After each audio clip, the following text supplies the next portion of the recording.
देख रहे हैं मातृभूमि में, आपके साथ शोभना यादव। मातृभूमि की शुरुआत बड़ी खबर से करेंगे कि क्या पंजाब में पाकिस्तान की तरफ से बड़ी साजिश रची जा रही है। आगे हम आपको बताएंगे पटियाला में हुए बवाल की पूरी कहानी, लेकिन इस समय एक बड़ी खबर पंजाब से आ रही है। पंजाब के अमृतसर सेक्टर में बीएसएफ ने पाकिस्तान से आया ड्रोन पकड़ा है। अमृतसर के धनौर कला गांव में ये ड्रोन पकड़ा गया है। ड्रोन चीन में बना हुआ है और इसमें खुफिया जानकारी लेने वाले कई उपकरण लगे हुए हैं। तो बड़ी खबर इस समय की हम आपको बता रहे हैं। ड्रोन चीन में बना हुआ है। अमृतसर के गांवों से ड्रोन पकड़ा गया है और इस ड्रोन में खुफिया जानकारी लेने वाले कई उपकरण लगे हुए हैं। तो पंजाब में पाकिस्तान की बड़ी साजिश को सुरक्षा बलों के द्वारा नाकाम किया गया। बीएसएफ ने इस पाकिस्तानी ड्रोन को पकड़ा है जिसमें खुफिया जानकारी लेने वाले कई उपकरण लगे हुए हैं। मेड इन चाइना है ये ड्रोन। अमृतसर में पाकिस्तानी ड्रोन ये पकड़ा गया है। हालांकि ये ड्रोन जो है वो मेड इन चाइना है और चिंता की बात यह है कि इसमें कई ऐसे उपकरण लगे हुए थे जिसमें खुफिया जानकारी जुटाई जा सके। नीरज राजपूत ज्यादा जानकारी लिए हुए जुड़ रहे हैं। नीरज, क्या अपडेट इस खबर को लेकर, क्या जानकारी, क्योंकि ये एक बहुत गंभीर मामला है। अगर खुफिया जानकारी लेने वाले उपकरण इस ड्रोन में लगे हुए थे तो जाहिर सी बात है ये पाकिस्तान की साजिश है। आप बिल्कुल सही कहा शोभना। ये जो ड्रोन क्वाडकॉप्टर जो है ये आज सुबह की घटना है जब इसको मार गिराया गया। ये अमृतसर में का जो सेक्टर है वाघा बॉर्डर के करीब का, वहां पर ये सर्विलेंस के लिए भारतीय सीमा में घुसाया था। उसी वक्त बीएसएफ के जवानों ने इसको फायरिंग करके नीचे मार गिराया और इसमें जैसे कि तस्वीर में भी देख रहे हैं हम लोग, इसमें कैमरा तो है ही है और भी उपकरण लगे हुए हैं। तो ये हो सकता है कि जो तस्करी होती है हथियारों की या ड्रग्स की, उनके द्वारा भी हो सकता है, या फिर जो पाकिस्तान के रेंजर्स हैं जो कि सुरक्षा करते हैं, तो वो भारत की जो सीमा की सुरक्षा की किस तरह से की जाती है बीएसएफ द्वारा, तो वो भी हो सकता है। दोनों ही इसके कारण हो सकते हैं कि दोनों तरफ की वजह से इस ड्रोन को भारतीय सीमा में भेजा गया हो। बहुत बहुत धन्यवाद नीरज राजपूत। नजर बना के रखिए, जैसे ही कोई और अपडेट होगा मैं फिर आपका रुख करूंगी। और चलिए अब बात करते हैं पटियाला में आज हुए बवाल की।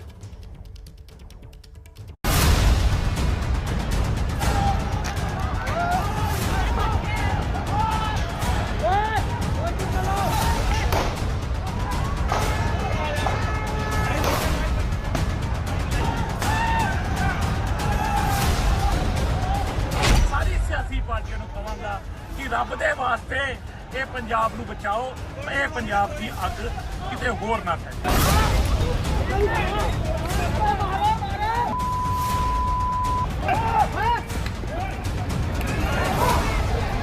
लोगों को यही अपील है कि अपनी जी कोई भी अफवाह होती है उस तो बच के रहें। कोई किसी के खिलाफ कार्रवाई बनती है वो करांगे।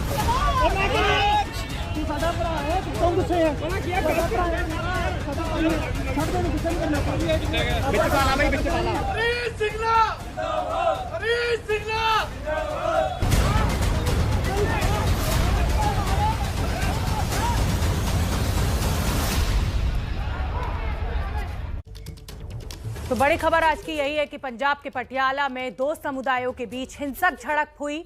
जुलूस निकालने को लेकर शुरू हुए बवाल में जमकर पत्थरबाजी हुई और तलवार से हमले किए गए। यहां हिंदू संगठनों ने खालिस्तान के विरोध में जुलूस निकालने का ऐलान किया, जिसके बाद दूसरे संगठन ने इस जुलूस के विरोध में जुलूस निकाला। पटियाला के फव्वारा चौक के पास दोनों जुलूस आमने सामने पहुंचे और फिर ये बवाल शुरू हुआ। बीच बचाव करने आई पुलिस पर भी पथराव किया गया। फिलहाल पुलिस ने शहर में फ्लैग मार्च करके हालात को काबू में कर लिया है। तो ये चार तस्वीरें आपके सामने आज के हालात को बयान करती हुई। दो समुदायों के बीच, हिंदू समाज और सिख समुदाय के बीच में ये हिंसक झड़प हुई। तलवार से पुलिस के ऊपर हमला बोला गया, भीड़ ने पथराव किया। मौके पर भारी सुरक्षा बल की तैनाती की गई है। ये शोरगुल हो हल्ला आप सुन सकते हैं। दो समुदाय के लोग आज आमने सामने हो गए। हिंदू संगठन ने ऐलान किया खालिस्तान विरोधी जुलूस निकालने का।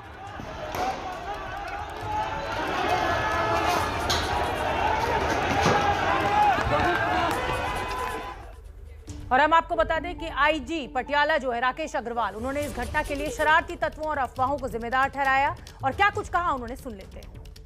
कुछ शरारती तत्व करके, कुछ अफवाह करके ये गल छोटी जी हुई है एंड पुलिस ने और सिविल एडमिनिस्ट्रेशन ने इसनू कंट्रोल कर लिया है। लोगों को अपील यही है कि किसी भी तरीके की अफवाह के ऊपर ध्यान ना दें। फ्लैग मार्च असी शहर के विच कर रहे हैं। डीसी मैडम ने ਪੀਸ ਕਮੇਟੀ ਦੀ ਮੀਟਿੰਗ ਬੁਲਾਈ ਹੈ। ਉਹ ਕੱਲ ਪੀਸ ਕਮੇਟੀ ਦੀ ਮੀਟਿੰਗ ਅਸੀਂ ਕਰਨ ਜਾ ਰਹੇ ਹਾਂ। ਲੋਕਾਂ ਨੂੰ ਇਹੀ ਅਪੀਲ ਹੈ ਕਿ ਆਪਣੇ ਜਿਹੜੀ ਕੋਈ ਵੀ ਅਫਵਾਹ ਹੁੰਦੀ ਹੈ ਉਸ ਤੋਂ ਬਚ ਕੇ ਰਹਿਣ। ਕੋਈ ਕਿਸੇ ਦੇ ਖਿਲਾਫ ਕਾਰਵਾਈ ਬਣਦੀ ਹੈ ਉਹ ਕਰਾਂਗੇ।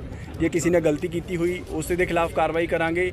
ਜੇ ਸ਼ਹਿਰ ਦੇ ਵਿੱਚ ਮਾਹੌਲ ਨੂੰ ਸੁਧਾਰਨ ਲਈ ਜੋ ਕੁਝ ਵੀ ਕਦਮ ਚੁੱਕਨੇ ਹੈ ਉਹ ਅਸੀਂ ਚੁੱਕਾਂਗੇ। ਬਾਹਰੋਂ ਫੋर्स भी ਅਸੀਂ मंगा ली है।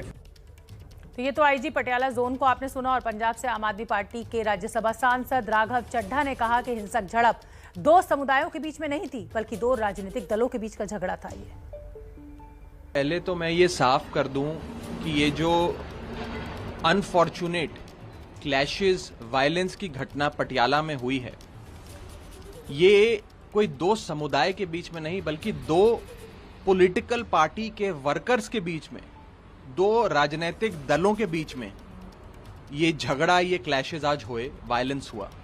एक तरफ शिवसेना कांग्रेस पार्टी के लोग थे, दूसरी तरफ शिरोमणि अकाली दल के लोग थे और इन दोनों पार्टियों के शरारती एलिमेंट्स, एंटी सोशल एलिमेंट्स ने ये झगड़ा किया, ये वायलेंस क्रिएट किया और पंजाब का माहौल बिगाड़ने की कोशिश करी गई। और आज हुए इस पूरे मामले के बाद कांग्रेस पंजाब के पुराने दौर की याद दिला रही है और मुख्यमंत्री भगवंत मान से अपील कर रही है कि जल्द से जल्द कार्रवाई करें। समझना कि पटियाले की घटना ने पंजाब के लोगों को फिर दोबारा हिला के रख दिता है। पंजाब के लोगों को फिर सोचने से मजबूर कर दिता है कि पंजाब पहले भी बड़े काले दौर चो गुजरे है। पंजाब ने पहले बड़ा संताप हंडाया है। पंजाब ने बहुत सारा नुकसान पहले ही अपने पिंडे दे सहा है। साडी सारिਆਂ ਦੀ ਜ਼ਿੰਮੇਵਾਰੀ ਬਣਦੀ ਹੈ ਕਿ ਪੰਜਾਬ ਦੁਬਾਰਾ ਹਾਲਾਤ ਨਾ ਵਿਗੜਨ। ਆਪਸੀ ਭਾਈਚਾਰਕ ਸਾਂਝ ਇਹ ਬਰਕਰਾਰ ਰਵੇ ਤੇ ਮੁੱਖ ਮੰਤਰੀ ਜੀ ਨੂੰ ਅਪੀਲ ਕਰਾਂਗਾ ਕਿ ਫੌਰੀ ਤੌਰ ਤੇ ਪਟਿਆਲਾ ਦੇ ਅੰਦਰ ਜਾਓ, ਉੱਥੇ ਪੀਸ ਕਮੇਟੀਆਂ ਬਣਾਓ, ਸਿਆਸੀ ਪਾਰਟੀਆਂ ਦੇ ਨਾਲ ਬੈਠ ਕੇ ਗੱਲ ਕਰੋ, ਧਾਰਮਿਕ ਜਥੇਬੰਦੀਆਂ ਨਾਲ ਗੱਲ ਕਰੋ। ਇਸ ਅੱਗ ਨੂੰ ਫੈਲਣ ਤੋਂ ਬਚਾਉਣਾ ਪਏਗਾ। और पटियाला की घटना को बीजेपी सरकार, भगवंत मान सरकार की नाकामी कह रही है और आरोप लगा रही है कि आम आदमी पार्टी पंजाब में कानून व्यवस्था नहीं संभाल पा रही है। हमारे साथ बात करेंगे भारतीय जनता पार्टी के राष्ट्रीय प्रवक्ता सरदार आरपी सिंह साहब। सिंह साहब, पटियाला में जिस तरह से खालिस्तान के नारे लगे, खालिस्तान समर्थन में लोग सड़कों पर आए, इसे आप किस रूप में देखते हैं? क्या आपको लगता है कि पंजाब में एक बार फिर से खालिस्तान पनप चुका है, फिर से अपना सर उठा रहा है? मैं इस पूरी घटना को दो पार्ट्स में बांटता हूँ। एक तो वहाँ law and order total collapse कर गया है, पुलिस के बस का रहा नहीं। वहाँ की पुलिस अब सरकार जो कहती है या जो उनके राजनीतिक बॉसेस उनको जो कहते हैं उसके साथ काम कर रहे हैं। पुलिस इस बात में बिजी है कि वो जो पॉलिटिकल स्कोर उनके बॉसेस के सेटल करने हैं। दिल्ली में पुलिस आए दिन आई होती है यहाँ पर राजनीतिक प्रतिद्वंदियों के घर पर, उसमें ज़्यादा बिजी है बनस्पत की वहाँ पर लॉ एंड ऑर्डर मेंटेन करेगी। ये जो परिस्थिति वहाँ खड़ी हुई, कोई आज नई परिस्थिति नहीं खड़ी, पिछले 15 दिन से वहाँ खींचातानी चल रही थी। वहाँ शिवसेना के वहाँ के जो गट और गुट है वहाँ पर वो कह रहे थे कि हम खालिस्तान के विरोध में प्रदर्शन करेंगे और खालिस्तानी कह रहे थे हम निकालने नहीं जाएंगे। तो स्पष्ट था कि पुलिस की जानकारी में था। आज उन्होंने कोशिश करी, उस पर कुछ इस प्रकार के एलिमेंट्स आकर सड़क पे आ गए, तो बड़ा स्पष्ट है कि कहीं ना कहीं सरकार का भी इस मामले में संरक्षण है या उनकी मिली भगत है। नहीं तो इतनी बड़ी संख्या में लोग आकर वहाँ पर पत्थरबाजी, तलवारबाजी करें, ये हो नहीं सकता। बड़ा सवाल ये बनता है कि इतना सेंसिटिव मामला है, पंजाब एक सेंसिटिव स्टेट है, अगर ऐसा ही होता रहा तो सेंटर का क्या भूमिका रहेगी? क्या सेंटर की तरफ से आप लोग कुछ ऐसा डिमांड करेंगे कि राज्य में दखल दे? क्योंकि लॉ एंड अगर इस तरह की स्थिति बनी रही तो एक राज्य जो सालों से आपने उसको वापस लिया था फिर कहीं ना कहीं आपके हाथ से फिसलता नजर आएगा। पहली बात तो मेरे आज आपके यहाँ मुझे बाइट देते हुए डर लग रहा है कि मैं आपको बाइट दूं और शाम को मेरे घर पे पुलिस आ गई हो, पंजाब पुलिस आ जाए कि भैया चलिए आपने हमारे खिलाफ बाइट क्यों दी है। पुलिस तो बीजेपी तो आरोप लगा रही है कि मान सरकार पूरी तरह से विफल रही है और उधर पंजाब के मुख्यमंत्री भगवंत मान ने लोगों से शांति बनाए रखने की अपील की है। उन्होंने ट्वीट किया है कि पटियाला में झड़प की घटना दुर्भाग्यपूर्ण है। मैंने डीजीपी से बात की है, इलाके में शांति स्थापित हो चुकी है। हम हालात पर नजर बनाए हुए हैं और राज्य में किसी को भी माहौल खराब नहीं करने देंगे। पंजाब में शांति और सौहार्द हमारी पहली प्राथमिकता है।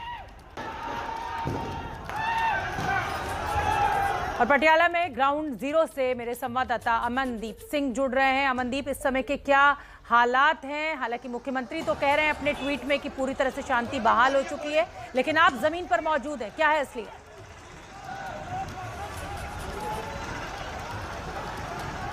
जी शोभना, मैं इस वक्त पटियाला के फुआरा चौक में मौजूद हूँ, जहाँ पे ये सिख जथेबंदियाँ की ओर से जो प्रोटेस्ट किया जा रहा है। प्रोटेस्ट में आप साफ तौर से देख सकते हैं कि किस तरीके से ये फुआरा चौक में ये लोग इस फुआरा चौक पे चढ़े हुए हैं, जो पटियाला का प्रोमिनेंट प्लेस है।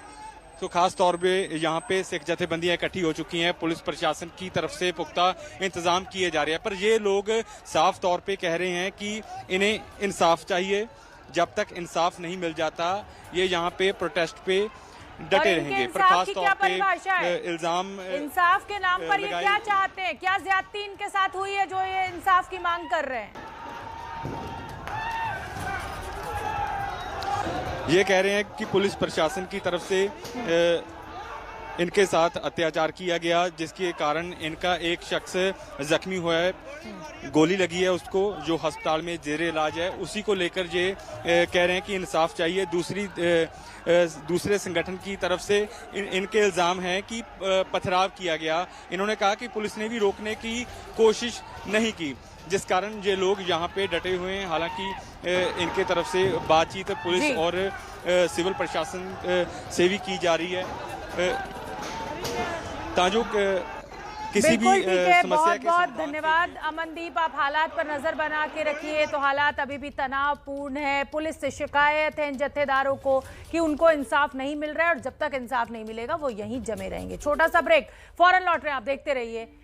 और ब्रेक पर हम जाएं, लेकिन उससे पहले हम आपको बड़ी खबर इस समय की बता दें, दिल्ली के शाहीन बाग की, जहां अब तक एमसीडी का बुलडोजर तो नहीं पहुंचा, लेकिन नशे के कारोबार पर एनसीबी का बुलडोजर चल चुका है। एनसीबी की दिल्ली यूनिट ने कल शाहीन बाग में 100 करोड़ से ज्यादा की ड्रग्स और 30 लाख रुपए कैश बरामद किया है। एनसीबी जांच की आंच अफगानिस्तान से लेकर दुबई तक पहुंच गई है। एनसीबी की टीम ने केस में अब तक 4 लोगों को गिरफ्तार भी कर लिया है। 50 किलो हेरोइन, 47 किलो संदिग्ध ड्रग्स, 30 लाख रुपए कैश और कैश गिनने की मशीन। जिस जगह से सीए और एनआरसी के खिलाफ विरोध प्रदर्शन की गूंज भारत ही नहीं पूरी दुनिया में सुनाई थी, दिल्ली के उसी शाहीन बाग से भारी मात्रा में हेरोइन, ड्रग्स और कैश की बरामदगी हो रही है। जहांगीरपुरी के बाद शाहीन बाग में अवैध कब्जे पर बुलडोजर की चर्चा थी, लेकिन उससे पहले ही कल शाहीन बाग में नशे के कारोबार पर एनसीबी का बुलडोजर चढ़ा। शाहीन बाग में स्थित अबुल फजल का यही वो इलाका है जहां पर कल शाम एनसीबी ने रेड मारी। 50 किलो हेरोइन और 47 किलो नार्को बरामद किया है एनसीबी की दिल्ली पुलिस की टीम ने। मैं आपको बताऊं कि जिस बिल्डिंग में इस वक्त मैं मौजूद हूं, सबसे पहले मेरे कैमरा पर्सन सीके सिंह आपको उस फ्लैट की तस्वीर दिखा रहे हैं जिस फ्लैट को इस वक्त लॉक कर दिया है दिल्ली पुलिस ने। पुलिस की तरफ से जो भी कागजात या यूं कह लीजिए जो साक्ष्य पुलिस जुटा पाई है, उसमें नोट गिनने की मशीन भी बरामद हुई। और सबसे बड़ी बात यह है कि ऑनलाइन जो कंपनियां हैं उनमें से किसी एक कंपनी के पैकिंग के जरिए सामान, हवाला का नोट कह लीजिए, पैसे कह लीजिए, वो जो है वो एक जगह से दूसरी जगह लाया जाता था। एनसीबी के मुताबिक 100 करोड़ से ज्यादा कीमत के ड्रग्स बरामद किए गए। राजधानी में नशे के इस कारोबार के पीछे इंडो अफगान सिंडिकेट का हाथ माना जा रहा है। नशे का ये जाल पंजाब, यूपी, दिल्ली और हरियाणा तक फैला था। और हमारे साथ ज्यादा जानकारी लिए हुए मैं दो संवाददाता जुड़ रहे हैं, मनोज वर्मा और अभिषेक रावत। मनोज, आपका रुख पहले करूंगी। अभी तक इस पूरे मामले में जांच कहां तक पहुंची है? जो नार्को टेररिज्म की बात लगातार पुलिस के द्वारा की जा रही है, उसको लेकर क्या अपडेट? बिल्कुल, देखिए मैं आपको बताना चाहूंगा कि इस मामले के अंदर अभी तक जो एनसीबी की टीम है वो 4 लोगों को गिरफ्तार कर चुके हैं, जिसके अंदर 2 अफगान नेशनल भी हैं और 2 इंडियंस भी हैं। आपको मैं थोड़ा सा ब्रीफ में बताना चाहूंगा कि जो ऑपरेशन था ये एनसीबी की टीम ने गुजरात एटीएस मनोज, मैं बस 2 सेकंड के लिए आपको रोकूंगी और मैं अपने दर्शकों को बताना चाहती हूँ कि ये तस्वीरें हम आपको पंजाब के पटियाला से दिखा रहे हैं, जहां पुलिस और जो जत्थेदार हैं उनके बीच लगातार संघर्ष चल रहा है। तो वो तस्वीरें हम अपडेट के रूप में आपको दिखा रहे हैं और इधर ड्रग्स को लेकर मनोज वर्मा मुझे अपडेट दे रहे हैं। जी मनोज। बिल्कुल, देखिए मैं आपको बताना चाह रहा था कि जो गुजरात एटीएस और एनसीबी का एक ऑपरेशन था, हाल ही के दिनों में एनसीबी ने गुजरात एटीएस के साथ मिलकर किया था। उसमें 2 लोगों को गिरफ्तार किया था, दोनों मुजफ्फरनगर के रहने वाले थे।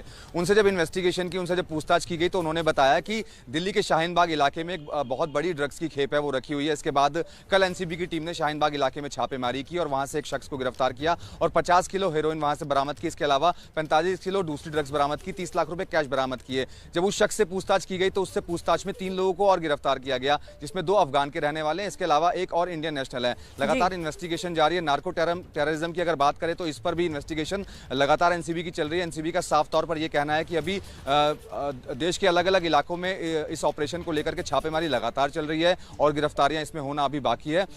इसके अलावा इसका कनेक्शन सीधा दुबई से जुड़ता हुआ नजर आ रहा है, क्योंकि इसका जो मेन किंगपिन है, जो मेन मास्टरमाइंड है, वो दुबई में बैठ के ऑपरेट कर रहा है और वो भारत का रहने वाला है। तो तमाम जो एनसीबी की टीमें हैं वो देश के अलग अलग इलाकों में छापेमारी भी कर रही है। बिल्कुल मनोज, अभिषेक रावत भी मेरे साथ जुड़े हुए हैं। अभिषेक, क्या कुछ और गिरफ्तारियां भी आने वाले समय में हो सकती हैं? आपके पास क्या अपडेट? देखिए शोभना, मैं आपको बताना चाहूँगा, मैं इस समय उसी फ्लैट के बाहर से आपको यहाँ पे लाइव दिखा रहा हूँ कि इसी फ्लैट में, जो 3rd फ्लोर पे फ्लैट है, वहाँ से ही जो 30 लाख रुपए कैश बरामद हुआ था, नोट गिनने की मशीन बरामद हुई थी और जो ड्रग्स है वो भी अपने कैमरामैन को कहिए कि हमें वो फ्लैट दिखाएं। जानकारी देना चाहूंगा कि अपने कैमरामैन को कहिए कि हमें वो फ्लैट दिखाएं जो आप तीसरे वाले का फ्लैट दिखा रहे हैं। कि वो जी शोभना, मैं कैमरा पर्सन से कहूंगा कि वो एक बार उस फ्लैट की तरफ कैमरे को लेके जाएं और दिखाएं कि आपको ये भी देखना होगा कि कितना साधारण सा ये फ्लैट है। कोई यहाँ पे सोच भी नहीं सकता था कि यहाँ पर इतनी बड़ी संख्या में नोट मिल सकते हैं और इतनी बड़ी मात्रा में ड्रग्स भी यहाँ पे मिल सकते हैं, क्योंकि यहाँ पे आप अगर देखेंगे तो बेहद ही साधारण लोग यहाँ रहते हैं। और ये जामिया नगर का अबू फजल एनक्लेव है। यहाँ पर एक खासा दिक्कत ये भी आई, जब हम यहाँ पहुँचे तो लोगों ने ये शिकायत करी कि ये अबुल फजल एनक्लेव है। जो शाहीन बाग के लोग थे वो स्पेशली हमारे पास आए, उन्होंने कहा आप शाहीन बाग को बदनाम ना करें, ये अबुल फजल एनक्लेव आता है, जामिया नगर का है, यहाँ पर शाहीन बाग का कोई लेना देना नहीं है। और जो आसपास के लोग थे वो बहुत ही हैरान है, क्योंकि बुधवार को यहाँ पर जब पुलिस आई और एनसीबी की टीम आई और यहाँ छापेमारी हुई और यहाँ से ड्रग्स बरामद हुई, तो हर कोई हैरान रह गया था। किसी ने सोचा नहीं था कि आखिर यहाँ पर इतने बड़ी जो है ड्रग्स बरामद हो सकती है। लोगों का कहना था, जो शख्स यहाँ से गिरफ्तार हुआ है वो ज़्यादा किसी से बातचीत नहीं करता था, कब आता था कब जाता था, किसी को इस बारे में कोई जानकारी नहीं है। और जहाँ तक रही इसमें और गिरफ्तारी की, तो जैसा मेरे सहयोगी मनोज ने बताया कि जब यहाँ से उस शख्स को गिरफ्तार किया गया है तो उसके बाद 2 और लोग पकड़े गए हैं। अभी एनसीबी की टीम लगातार इस पूरे नेक्सस को तोड़ने में लगी हुई है और जो इसमें जो साथी हैं उसके वो पता लगा रही है। फिलहाल बिल्कुल अभिषेक और मनोज, आप इस पर नजर बना के रखिए। अगली खबर उत्तर प्रदेश से आपको बताते हैं। उत्तर प्रदेश में लाउड स्पीकर के शोर कम होने के बीच आज रमजान के आखिरी जुम्मे की नमाज चल रही है। उत्तर प्रदेश में प्रशासन अलर्ट मोड में है और सड़कों पर नमाज पढ़ने को लेकर सख्त बनी हुई है। इस बीच सहारनपुर में माहौल बिगाड़ने की कोशिश की गई। कुछ लोग सड़क पर नमाज ना पढ़ पाने के बाद भड़क गए और जमकर नारेबाजी करने लगे। तो सड़क पर नमाज पढ़ने के लिए अड़े लोग, लेकिन सरकारी आदेश, योगी सरकार ने पहले ही साफ कर दिया कि सरकार बिल्कुल ये नहीं होने देगी कि सड़क पर नमाज पढ़ी जाए। हालांकि जो धर्मगुरु हैं, बड़े धर्मगुरु, मुसलमान धर्मगुरु, उन्होंने अपील की थी मुसलमान समुदाय से कि सड़क पर नमाज ना पढ़ें। लेकिन आप ये सहारनपुर की तस्वीरें देख सकते हैं, जब पुलिस ने रोकने की कोशिश की तो किस तरीके से नारेबाजी हुई, हो हल्ला हुआ, हो हंगामा हुआ। और मौके पर बड़ी संख्या में पुलिस बल को तैनात कर दिया गया है। ये कुछ मुट्ठी भर लोग हैं जो माहौल बिगाड़ने की कोशिश कर रहे हैं।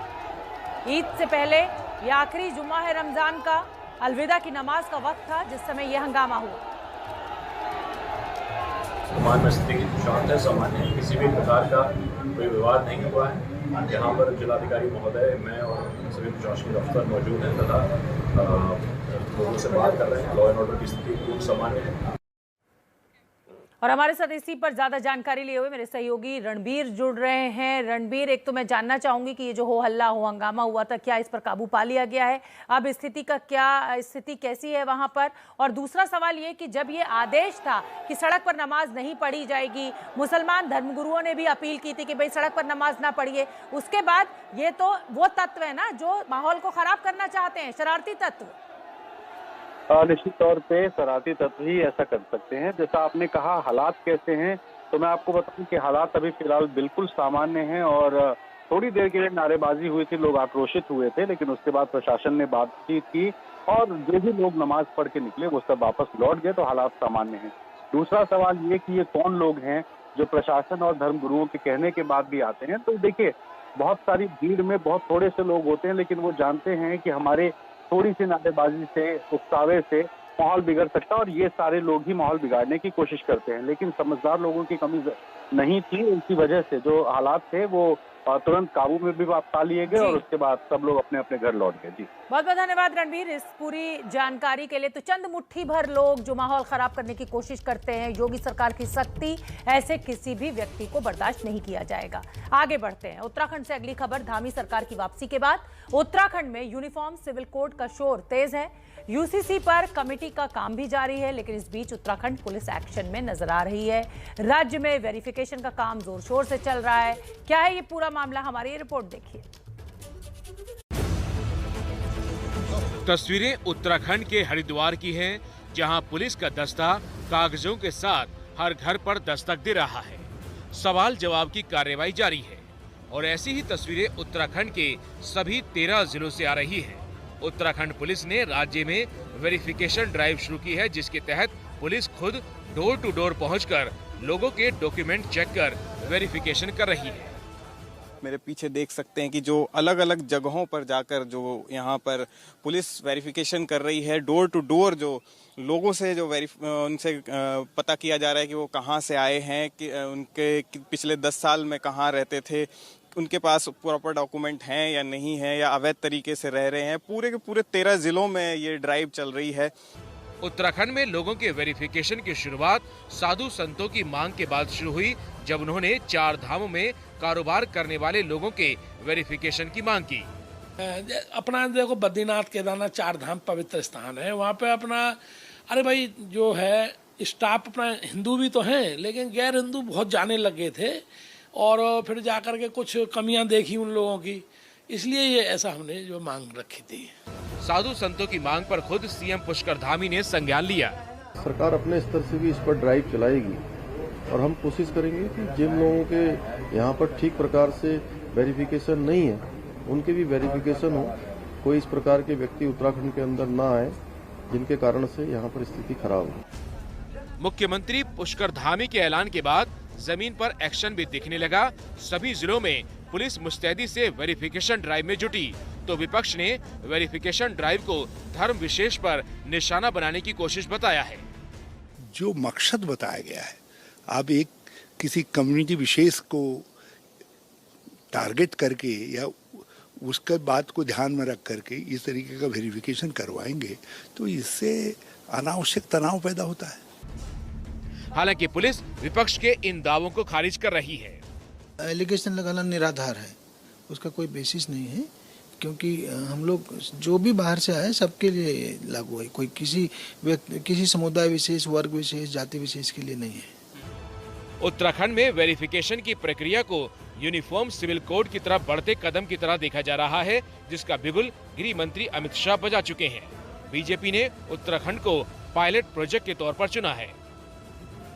पिछले हफ्ते ही मध्य प्रदेश में गृह मंत्री अमित शाह ने बीजेपी की कोर कमेटी की बैठक में कहा, सीएए, राम मंदिर, अनुच्छेद 370 और ट्रिपल तलाक जैसे मुद्दों के फैसले हो गए हैं।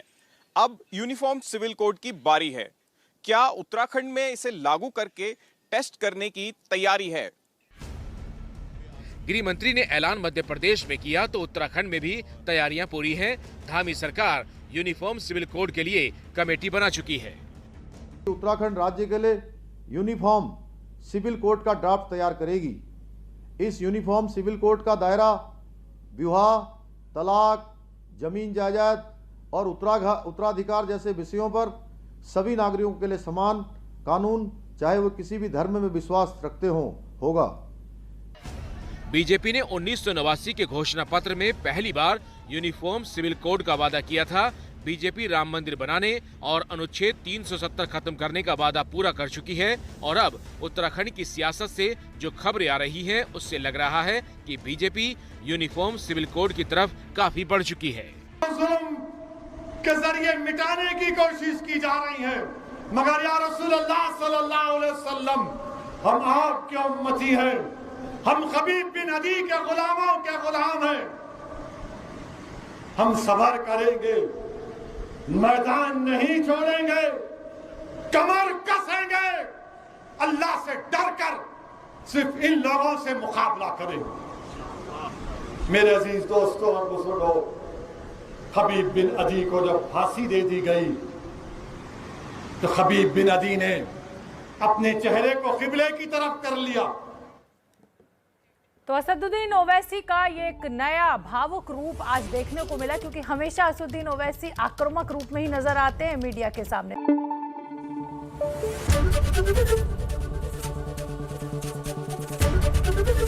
एबीपी न्यूज आपको रखे आगे।